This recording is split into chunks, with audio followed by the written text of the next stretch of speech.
everyone, it's Karen from Fox in the Garden. Today I'm going to make some fermented hot sauce. So I want to grow some hot peppers in the garden this year. I don't eat a ton of them fresh, so I figured fermenting some hot sauce, learning to do it now while it's winter before I actually have the peppers would be a great idea. So all you need are some few key ingredients. The first thing I have are the hot peppers. These are habaneros, and you can use them, or you can use jalapenos or whatever. We got some sweet peppers. These are just those like little mini ones you find in a bag. Cilantro, garlic, kosher salt. Don't forget the onion. Other key ingredients you're going to need are something to ferment it in. I use just a 2-quart mason jar and this coil, which goes in, keeps the fermented stuff in the liquid. And these are fermenting lids, which have an aeration system built into it. It's just a little plug over some holes. No big deal. So this is where I'm gonna put my stuff. You're also gonna need some cheesecloth to strain, and you're gonna need a bowl to mix everything in. So let's get this party started. There's 2 steps to this process. The first step is going to be chopping all of these ingredients up and sticking them in the jar. We also have to make a brine. After that, I'm gonna stick it on top of my fridge with all the other fermenting things. And then I'm gonna come back in a week and we're going to actually make the hot sauce.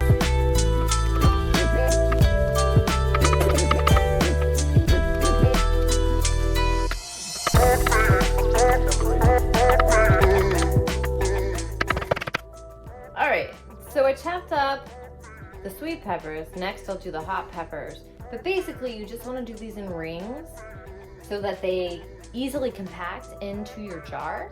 So I'm going to do the hot peppers next.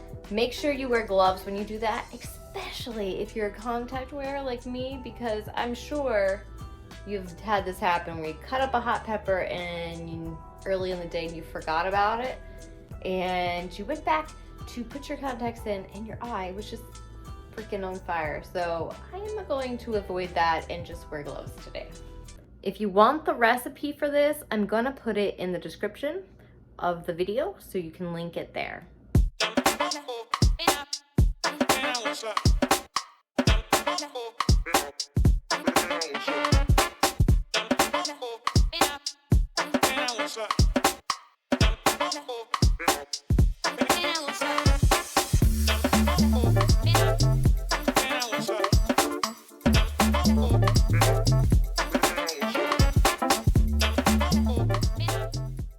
So there you have it. That's the habanero and the sweet peppers all mixed up. This recipe called for about 1 pound of peppers.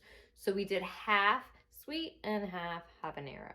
Basically, like you just saw, you put the cilantro at the bottom, you pack in the peppers, you pack in the onion, you just layer in basically. And you really do kind of have to squish it down to get it, but isn't it beautiful? Look at all those colors. Right, so there you have it.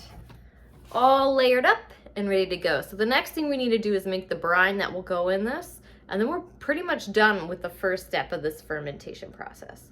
Okay, so the next thing we need to do is get 2 cups of filtered water. And I say filtered because if you have city water that's chlorinated and you try to do this and you try to ferment and make things like this, it's just not gonna work. That chlorine's gonna kill off that bacteria. So make sure you have filtered water or water that's not chlorinated, and we'll go from there. So basically we're gonna take 2 cups of water, which I already have here. I love my pot because it has a cup measurement right in it, which is pretty cool. So you're gonna take this 2 cups of water and 1 tablespoon of kosher salt. So I'm just gonna go grab that over here.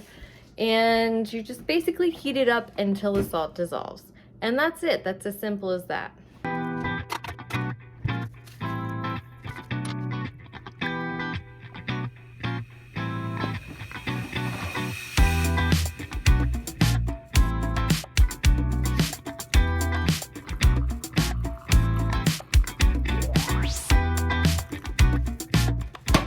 Okay, so now we take this squishy thing and I'm gonna squish it down. You put the cap on and you squish it down.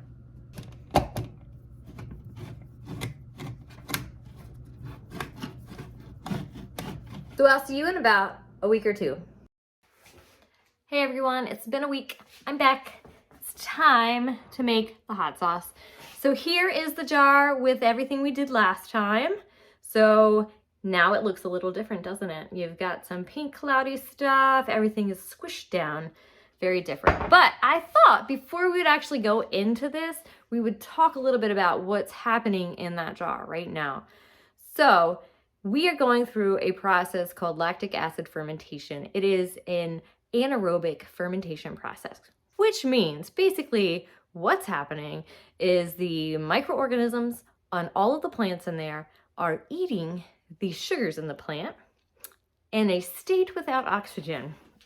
So let me explain a little bit further. So the brine that we made creates a no oxygen state.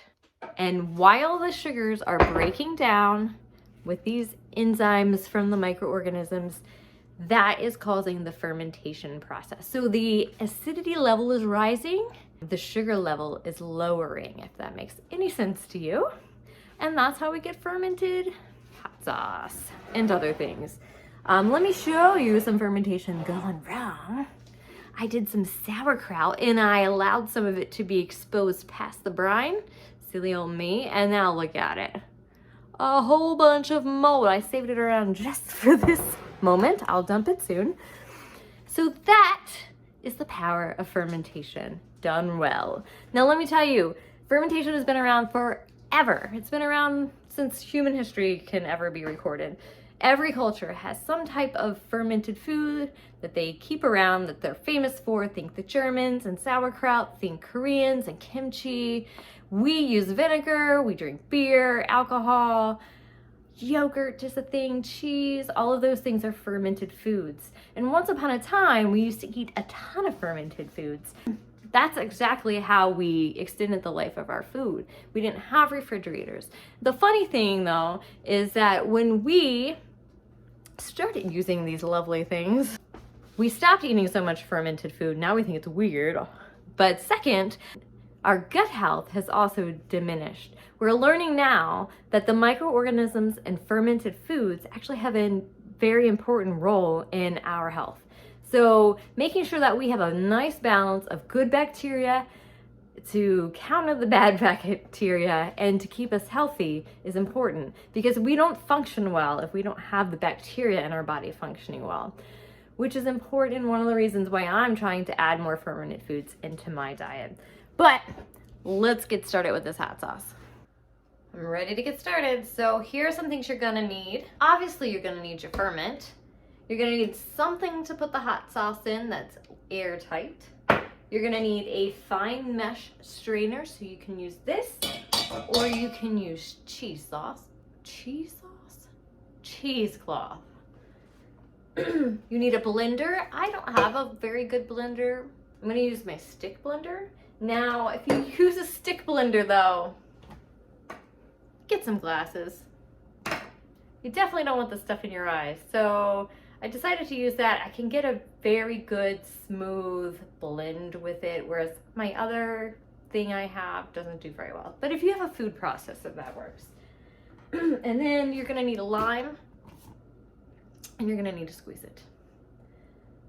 So I just have an old school, and we'll see how it does. Oh, and you're gonna need a bowl, probably. So first thing you're gonna do is you're gonna take your ferment and you're gonna pour it into this bowl through the strainer. You're gonna keep the brine because you're gonna need it. So I'm taking it off, I'm pulling this doodad out. Ooh, it smells delicious. So I'm gonna be on the safe side and just put some gloves on. I wear contacts. The last thing I want is to go to bed and have hot pepper eyes. All right, here we go.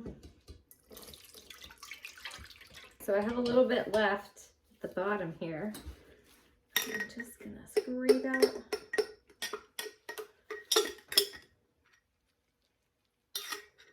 Okay. So now you take all of this stuff and you put it into whatever you're gonna blend in. So hopefully I can fit it all right in. I might have to do 2 rounds, we'll see.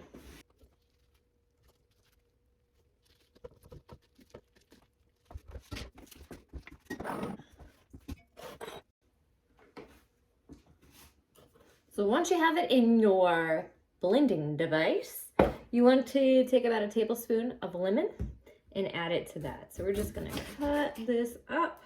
So just cutting up. And I like these things because you can easily just pour it on in. And this really just gets all the juices out. It's nice.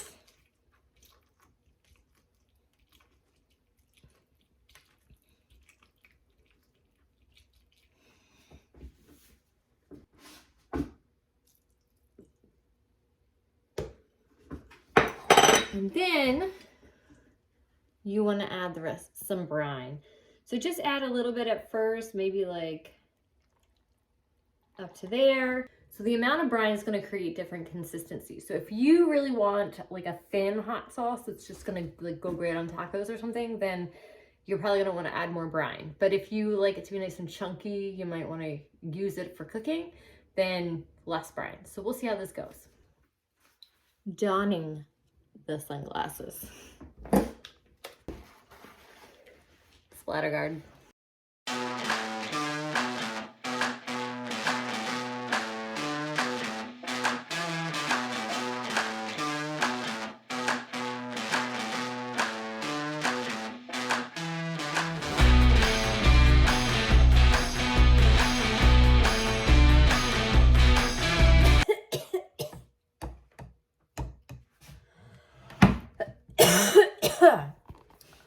Those peppers are starting to get to me. All right.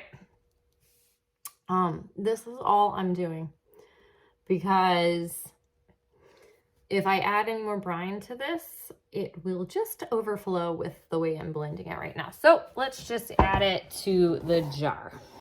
Hopefully it fits in here. All right, you can kind of see as I'm pouring the consistency. So, you know, in the perfect world, this also doesn't fit in here. In the perfect world, I probably would have had 2 of these, but here we are, and that's perfect. So, a nice little hot sauce.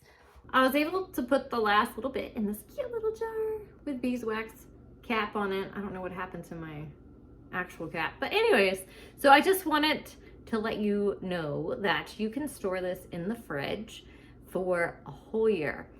So once it goes into the fridge, it slows down the fermentation process. You could actually just leave it out and it would ferment more, but you might not want to do it at this stage. So just throw it in a little jar, put it in your fridge. It'll last up to a year. I should probably taste it, right? At this point, before I officially lock it up, I'm just going to taste it.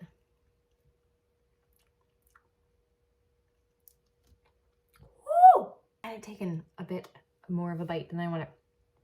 It's pretty spicy. It still has a bit of a peppery flavor, which is good. It's not like Tabasco. It's just really, it's kind of an earthy, it's an earthy hot sauce. I'll give it that. I bet if we let it sit for another week or 2 even, this would have gotten more vinegary, so it would taste less like peppers and more vinegary. But I think it's delicious, and it'll be great on tacos or whatever I want to put on it. So anyways, thanks so much for joining me. I am Karen from Fox in the Garden. If you liked this video, it would help me so much if you subscribed and liked this video or commented. Any of those things help me grow my channel. I would love to be able to keep doing these videos and make this a bigger part of my life. So thank you guys. I will see you on the next one.